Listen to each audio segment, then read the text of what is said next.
Hello everyone. At this time, I will explain one of the behavioristic theory for a child's language. Before I feature explain, let me introduce myself. My name is Marleni Zulna Putri, with student number 23022069, come from early childhood education. With my course lecture is Tisna Shafnita MPD. Okay, let's move on. The discussion is behavioristic theory. What is behavioristic theory? The behavioristic theory proposed by Skinner is one of the theory for the development of the child language. The theory of behaviorism suggests that a first process of the language acquisition is controlled by a child's external stimuli. For the behaviorism of language terms, it is regarded as a flaw because it is to aim for entity, something that is proposed or used, and not something to do. Yet it is one of the behaviors among other human behaviors. Maksud dari teori ini adalah teori ini berdasarkan pada pandangan bahwa bahasa berasal dari pembiasaan yang dilakukan melalui rangsangan yang berasal dari lingkungan sekitar anak. Anak yang sering diberikan stimulasi atau rangsangan seperti sering diajak berkomunikasi, maka perkembangan bahasa anak juga sekian meningkat. Anak belajar bahasa dengan meniru ucapan orang dewasa dan mendapatkan penguatan positif atau negatif atas responnya. Okay, next. According to behavioristic theories, some important factors influence the development of the child language.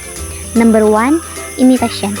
Imitation of the child ability to mimic the speech of an adult or a surrounding.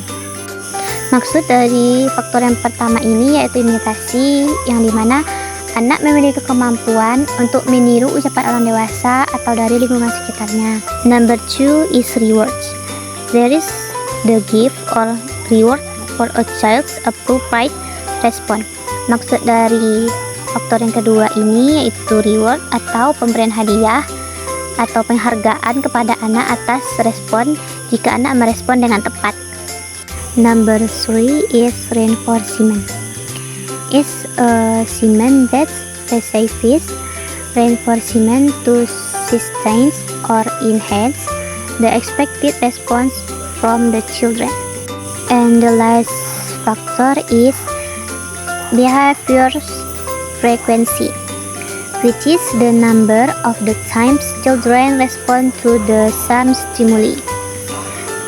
The advantage of the behavioristic theory. Number 1, it is well suited to acquiring abilities that require practice and breathing. Maksud dari kelebihan yang pertama ini adalah dalam teori behavioristik, perkembangan bahasa anak dilakukan secara praktik pembiasaan secara rutin. Number 2, the gift material is very detailed.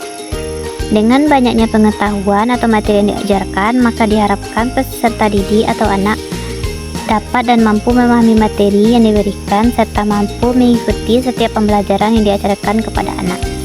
Number 3, building up concentration of thinking. Number 4, appropriate application for children who still need the role of adults. 5, getting children to study on their own.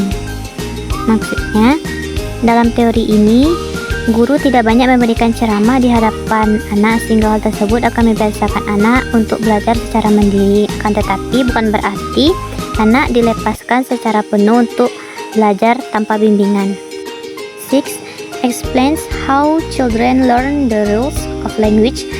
They are simple and common, such as grammar and vocabulary. And the last, 7. May provide the basis for effective language learning models, such as reward and enhancement. While the disadvantage of the behavioristic theory. Number 1, the learner's learning centered only the teacher. 2, the learner Listen only with an orderly teacher's explanation.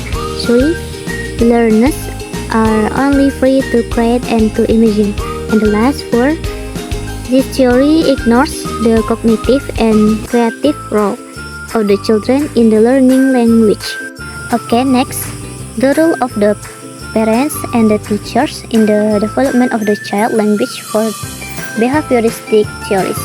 Number 1, the role model by a child in the language.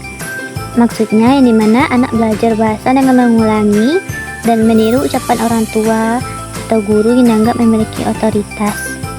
Number 2, the role of the stimulus that triggers the child language response. Maksudnya yaitu anak belajar bahasa dengan merespon rangsangan yang diberikan oleh orang tua dan guru. Number 3, play the role of the reinforcement or enhancement that affect child language behavior. And the last, to act as the shaping of the habit and determine the language of the children.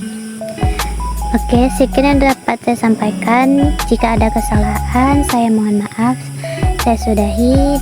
Assalamualaikum warahmatullahi wabarakatuh.